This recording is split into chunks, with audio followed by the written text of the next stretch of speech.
Gangster से राजनेता और राजनेता से गैंगस्टर बने अतीक अहमद का बेटा असद और उसका शूटर गुलाम मारा गया एनकाउंटर में। कुछ दिनों पहले आपको याद होगा वो सीसीटीवी फुटेज आई थी जिसमें असद और उसका शूटर गुलाम उमेश पाल को मौत के घाट उतार रहा था। वो उमेश पाल जो कि आई विटनेस था, गवाह था राजू पाल, विधायक राजू पाल की हत्याकांड में, जो कि बीएसपी का विधायक था। आज आपके जहन में सवाल होगा, क्या यह इंसाफ है? क्या यह जंगल का इंसाफ है? क्या कानून की निगाह से यह इंसाफ है? तो चलिए मैं कुछ पात्रों से आपका परिचय कराता हूं। आपकी स्क्रीन पर ये हैं शांति देवी, जो कि उमेश पाल की मां हैं, और साथ में उनकी पत्नी बैठी हुई हैं, उमेश पाल की पत्नी। दो चीजें यहां से उभर कर आ रही हैं। मां कहती है कि ये मेरे बेटे के प्रति सही मायने में श्रद्धांजलि है। पत्नी कहती है कि मैं मुख्यमंत्री आदित्यनाथ का शुक्रिया अदा करना चाहती हूं। मगर आज कहीं ना कहीं पत्नी और मां दोनों के जहन में एक सवाल होगा। वो ज्यादा खुश होती अगर असद गुलाम का गुनाह साबित होता और गुनाह साबित होने के बाद उन्हें फांसी पर लटकाया जाता, क्योंकि सब जानते हैं किस निर्मम अंदाज में हत्या की गई थी, न सिर्फ उमेश पाल की बल्कि 2 सिपाहियों की भी। यानी कि उत्तर प्रदेश पुलिस, एसटीएफ के मन में जबरदस्त आक्रोश था असद और गुलाम को लेकर। मैं आपसे एक सवाल पूछना चाहता हूं, जब असद और गुलाम ने उस घटनाक्रम को अंजाम पहुंचाया था, वो क्या सोच रहे थे कि किसका क्या अंजाम होगा? क्या वो वाकई सोच रहे थे कि कानून के हिसाब से इंसाफ मिलेगा? आप लोगों के जहन में कई सवाल होंगे कि क्या यह फेक एनकाउंटर है? क्या फेक एनकाउंटर करना सही है? और यह सवाल आप मुझसे भी पूछ रहे हैं कि क्या फेक एनकाउंटर के जरिए इंसाफ हो सकता है? तो इसका आसान सा जवाब यह है कि यहां मैं अपने घर में बैठकर यह फैसला नहीं कर सकता कि वो फेक एनकाउंटर था या नहीं था। उत्तर प्रदेश पुलिस और एसटीएफ कह रही है कि उन्होंने गोलीबारी की और जवाबी गोलीबारी में वो लोग मारे गए। जाहिर सी बात है, मैं नहीं चाहता हूं कि हमारे एसटीएफ के जवान अपनी जान की कीमत, या यूपी पुलिस अपने जान की कीमत चुकाए अपराधियों के लिए, वो भी। मगर अगर यह फेक एनकाउंटर था तो क्या यह इंसाफ था? बिल्कुल नहीं। कौन कह सकता है यह इंसाफ होगा? क्योंकि हर शांतिप्रिय नागरिक होने के नाते मैं चाहता हूं कि इंसाफ हो। इंसाफ होने के बाद सजा सुनाई जाए, पूरी कानूनी प्रक्रिया चले, वो जलील हो और उसके बाद सजा सुनाई जाए। मैं चाहूंगा इस मुद्दे पर उत्तर प्रदेश पुलिस की तरफ से क्या कहना है इस मामले में। आपके स्क्रीन पर एडीजी अमिताभ यश का, आइए सुनते हैं। असद और गुलाम ये दोनों मुख्य शूटर्स थे जो 24 फरवरी 2023 को धूमनगंज थाना क्षेत्र प्रयागराज में घटना हुई थी। इसमें उमेश पाल जो एक इम्पॉर्टेंट मुकदमे के गवाह थे, और उनको प्रदत्त 2 सिक्योरिटी पर्सनल, जो 2 पुलिसकर्मी जो उन्हें दिए गए थे विद सोफिस्टिकेटेड ऑटोमेटिक आर्म्स, इन तीनों की हत्या की गई थी। और ये गैंग तत्काल आइडेंटिफाई हो गया, क्योंकि टेक्निकल इनपुट्स भी थे हमारे पास, और साथ ही सीसीटीवी फुटेजेस भी मिले। सीसीटीवी फुटेजेस आप सभी ने पूरे देश में दिखाया है। इन अपराधियों के पीछे एसटीएफ तभी से लगी हुई थी। ये प्रेस्टिजियस केस था, क्योंकि ये कानून व्यवस्था सिस्टम के जड़ पर प्रहार था, जब एक इम्पॉर्टेंट विटनेस का मर्डर हुआ। और आज फाइनली इन्हें ट्रैक डाउन करके उत्तर प्रदेश पुलिस और उत्तर प्रदेश एसटीएफ ने इन्हें आज मार गिराया है। गुड्डू मुस्लिम का भी कोई इनपुट है? नहीं, अभी कोई इनपुट नहीं। सर, अभी तक टोटल कितने लोग इस पूरे घटना में एनकाउंटर किया गया है? अभी हम लोगों ने 2 किया है। इसके अलावा प्रयागराज पुलिस ने 2 अपराधियों को मार गिराया था, और अन्य की तलाश लगातार जारी है। गैंग के बारे में आप बता रहे थे, क्या गैंग खत्म माना जाए? नहीं, जिस तरह का गैंग अभी जैसा था, गैंग काफी बड़ा है और गैंग एक्टिव। तो ये तो थी उत्तर प्रदेश पुलिस की बात। जाहिर सी बात है दोस्तों, इसमें राजनीतिक प्रतिक्रियाएं भी आने शुरू हो गई हैं। मगर आपके जहन में अभी भी वही सवाल होगा कि अगर यह फेक एनकाउंटर है तो सही हुआ या गलत हुआ? क्या इस तरह से उसे मौत के घाट उतारा जाना चाहिए था या नहीं उतारा जाना चाहिए था? मैं आपको पहले ही बता चुका हूं, मैं वहां मौजूद नहीं था, इसलिए मैं यह फैसला नहीं कर सकता कि क्या असद और गुलाम उत्तर प्रदेश पुलिस और एसटीएफ के लिए जान का खतरा बने हुए थे अपनी फायरिंग के जरिए, क्योंकि उनका यह कहना था कि उनके पास विदेशी हथियार भी मिले और वो विदेशी हथियारों का इस्तेमाल कर रहे थे। मगर मैं आपके इस सवाल का कुछ इस तरह से जवाब देना चाहता हूं। याद कीजिए विकास दुबे, गैंगस्टर विकास दुबे। विकास दुबे जो कि उत्तर प्रदेश प्रशासन से और उत्तर प्रदेश पुलिस से बहुत करीबी था। हालात यह थी कि उसके इलाके की पुलिस में एक अधिकारी ने यूपी पुलिस के आला कमान को खत लिखा था कि किस तरह से उस इलाके का थाना इंचार्ज गैंगस्टर विकास दुबे के साथ मिला हुआ है और हमारी जान को खतरा है।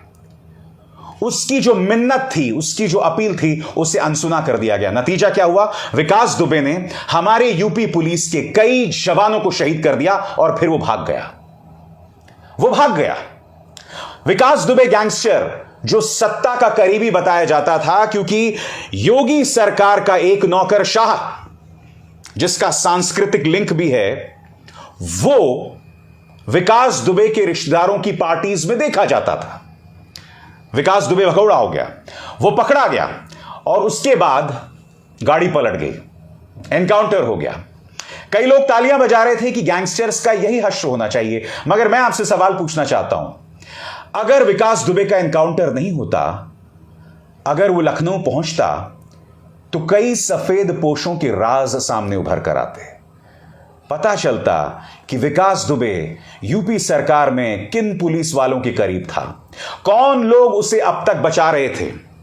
आखिर वो कौन पुलिस वाले थे जिनकी वजह से, जिनकी शह में आकर उसने हमारे ही उत्तर प्रदेश पुलिस के कई जवानों को मौत के घाट उतार दिया। मगर इन तमाम सवालों पर पूर्ण विराम लग गया, उस पर एक बहुत बड़ा पर्दा डाल दिया गया उसके एनकाउंटर के साथ। उन तमाम सवालों के जवाब नहीं मिले।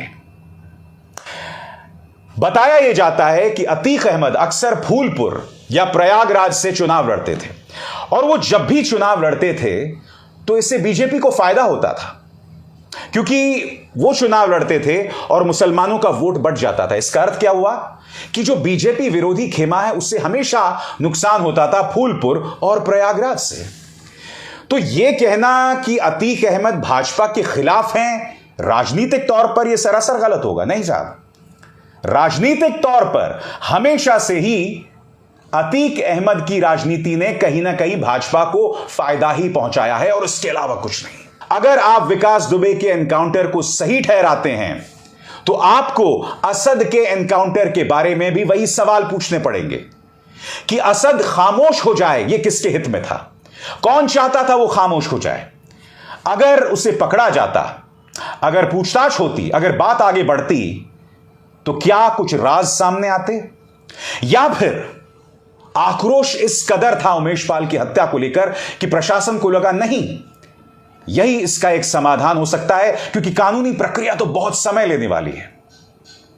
जाहिर सी बात है दोस्तों, राजनीतिक प्रतिक्रिया आ रही है आपके स्क्रीन पर। असदुद्दीन ओवैसी क्या कह रहे हैं?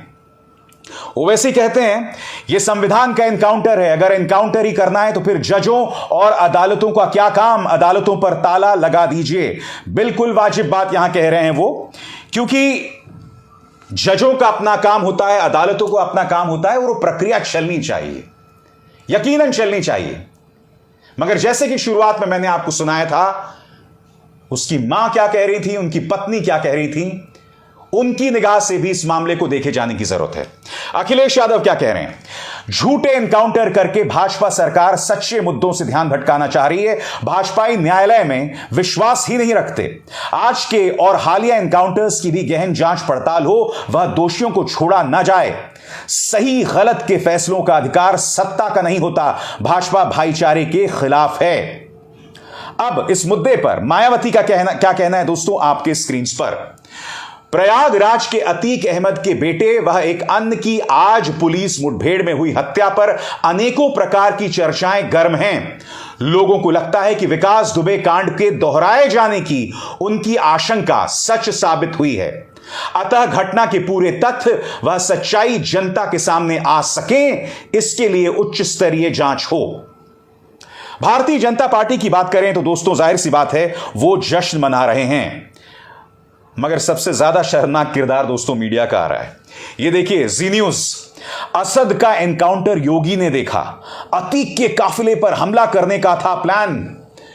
मानो असद ओसामा बिन लादेन है और मुख्यमंत्री आदित्यनाथ बराक ओबामा हैं जो पेंटागन में बैठकर बिन लादेन का एनकाउंटर देख रहे थे। आगे देखिए साहब, रोते हुए कहा सब मेरी वजह से हुआ, तुम परिवार का ख्याल रखना, बेटे का शव यहां लाएंगे।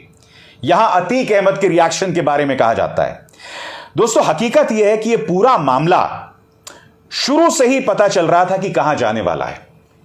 समाजवादी पार्टी के नेता रामगोपाल यादव कुछ दिनों पहले कह चुके थे 1 या 2 दिन में असद का एनकाउंटर कर दिया जाएगा। यही नहीं, अगर न्यूज चैनल्स पर देखें कुछ दिनों पहले ये क्या कार्यक्रम चलाए जा रहे थे, 1-2 दिन में अतीक के बेटे का एनकाउंटर, अतीक के बेटे का हो सकता है एनकाउंटर, अतीक के भाई अशरफ का होगा एनकाउंटर, अतीक का होगा एनकाउंटर। यह सब चलाया जा रहा था। क्या मीडिया को इस तरह की खबर चलानी चाहिए? बिल्कुल नहीं चलानी चाहिए दोस्तों। क्यों नहीं चलानी चाहिए मैं आपको बताता हूं। क्योंकि मीडिया में काम कानून के हिसाब से चलना चाहिए, जंगल के कानून के हिसाब से नहीं। मगर ये वो मीडिया है ही नहीं ना, ये 2014 से पहले का मीडिया ही नहीं है। ये रेडियो रवांडा है, ये रेडियो रवांडा है जिसकी एक खून की प्यास है और वो अपने खून की प्यास बुझाना चाहता है। वो आपके हक की, आपके इंसाफ की बात नहीं करता है, वो इस मुद्दे पर तालियां बजाता है। मगर यकीनन इसे पत्रकारिता किसी भी सूरत में नहीं कही जा सकती। इसमें दो राय नहीं है कि इस देश का मध्यम वर्गीय, इस देश में अधिकतर लोग आज की तारीख में इस एनकाउंटर पर तालियां बजा रहे होंगे। मगर मैं आपको कुछ देर के लिए रोकना चाहता हूं, थामना चाहता हूं। कल्पना कीजिए एक ऐसे व्यक्ति के पास सत्ता को लेकर बहुत सारे राज हों और अगर उसे इसी तरह से एनकाउंटर में मार दिया जाए अपराधी बताकर, उसके बारे में आप क्या कहेंगे? क्या आप उसके एनकाउंटर को इंसाफ बताएंगे? टटोलिएगा, अपने दिल को टटोलिएगा, अपने दिमाग को टटोलिएगा। बहरहाल मैं असद को, गुलाम को शहीद नहीं मानता हूं। वो जिस तरह के अपराध की दुनिया में एक के बाद एक अपराध कर रहे थे, उन्हें यह मालूम होना चाहिए कि बुरे का नतीजा बुरा ही होता है। उन्हें इंसाफ की उम्मीद नहीं रखनी चाहिए। हालांकि हमारा वो देश है जिसने अजमल आमिर कसाब जैसे आतंकवादी को भी इंसाफ दिया और इंसाफ के मुताबिक ही उसे फांसी पर लटकाया। ये वो महान देश है। मगर देश की सूरत, सीरत, फितरत बदल रही है। मेरा देश बदल रहा है। यह न्यू इंडिया है दोस्तों। अभिसार शर्मा को दीजिए इजाजत। नमस्कार।